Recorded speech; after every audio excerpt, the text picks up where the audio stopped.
Hey, welcome back to Driver 88.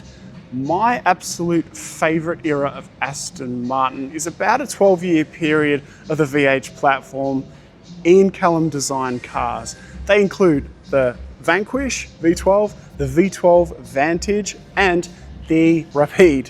Two of those cars we have had on the channel and one we have not, and that is the V12 Vantage S. I think that this era of Aston is not only the most unique looking, sonically incredible from the V12s, and just have not aged a single day from their side profile, front and rear. It's just totally Aston Martin. Since they have left us, the brand has been a little bit muddied with other brands and all sorts of things going on. But for me, this V12 Vantage S is one of my all-time favorite cars. I'm going to show you one today in a very unique color. The Vantage was to take the fight to other sports cars, much like the Porsche 911, and this was one of the sort of final editions of its era with a big V12 in it, which I'll show you in just a second. This is really a sports car slash, I guess, Grand Tourer, but it's just a glorious looking car. Now let's have a look at that AM28 V12 engine. So the enormous highlight of the Vantage S, of course, the 5.9 litre V12. It's just crammed into this engine bay, and thankfully a good chunk of the V12 is past the front axle. This is uprated to 565 horsepower, 620 newton meters. Now 0 to 100 times was 3.9. That's not really the biggest emphasis about this car, but more about its cornering speed and just online acceleration at high speed. This was the fastest Aston Martin in production at the time at 330 kilometers per hour, 1,660 kilos, not super light, but lighter than the previous Vantage. And just sonically, as I've said, one of the best sounding engines that is no longer in production. Of course, the Vantage now, we don't have V12s in them anymore. Now you'll notice, of course, the carbon at the front was all Vanquish S, the carbon bonnet, as well as carbon ceramic brakes, which you don't see on Aston Martins that often. Now this yellow paint, I believe, is the only one in Australia. You don't see this very often. This was a $9,000 option back in 2014. These wheels were also 10-spoke for the Vanquish S, just an absolutely gorgeous looking thing. You've also got carbon on the mirrors, and the interior is something of a delight as well. We'll jump in now. So of course the classic swan doors, which are just gorgeous. The interior is a work of art. This period of Aston Martin, things were just so unique. All the touch points, the aluminum, the leather, the stitching matches with the yellow tang. Also, this car comes with the Sport Shift 3, so it's quite faster than the previous models. And just look at the interior, a gorgeous mixture of materials inside. So the V12 Vantage S, back in 2014, this was near the end of the V12 Vantage lifespan. This car was 424,000 Australian dollars before options. So before you add the interior bits, the carbon on the side strakes there, the color and everything else.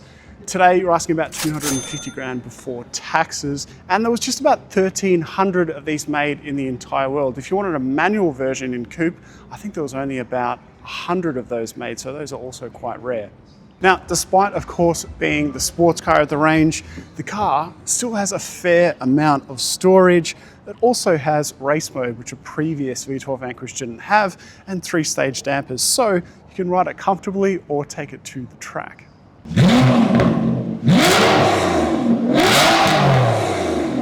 The first things that come to mind when I get in this car, Alcantara steering wheel, nice and thin, and just the glorious dials, seeing actual analog dials.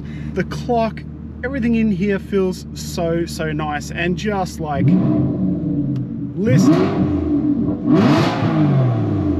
I mean, the new ones just don't sound like that at all. So just cruising. There's just this nice burble coming from the V12 at all times. And whilst this is the sports car of the range, this is not a Vanquish, it's still quite comfortable to get in and out of. What I really like about the Rapide, the Vanquish of this era, and also this car, is that unlike so many modern cars now, it has steering feel. And that's what I just kept mentioning with those last two Astons that we drove, is that you can really feel what the road surface is doing and how much grip you have. And it's just more entertaining and satisfying to drive at any speed. And then as it gets faster, it just becomes even more satisfying. You know, I drove recently a brand new M3 X-Drive 5 something 100 horsepower plus thing a day or two ago, and that car was really, really good, but it just, I don't know, it didn't feel like my hands were connected to the driving at all.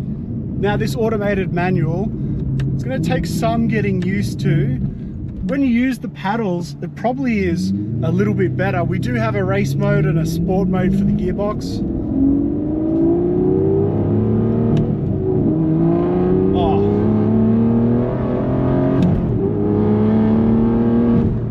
Yeah, that's satisfying.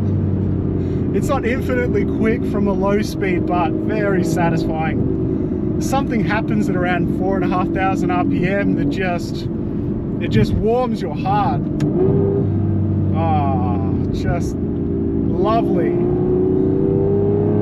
This car just feels nice and balanced. It's like 1660 kilos, so as I said, it's not a super light car, but the way in which it transfers its weight, even like the Vanquish of this era, just so nice. So could you drive this daily comfortably? I think you could in normal mode with your suspension, but when you turn everything up, like, be aware that you're going to be spending a lot of money, of course, on fuel and potentially rear tires. This gearbox is interesting in the sportier modes. I think when I want to drive a little bit faster, I think I'd still prefer to just play the paddles myself. Just this lovely burble. You have to give the gearbox a little bit of time to make changes, but that's something you can get used to really quickly now. Like, I feel in no time that I know when it's going to change and where I want it to be to match with the massive wide torque band. Oh, it's so lovely. Like, this car would just take extra fast sweepers, you can tell. Oh, I love it.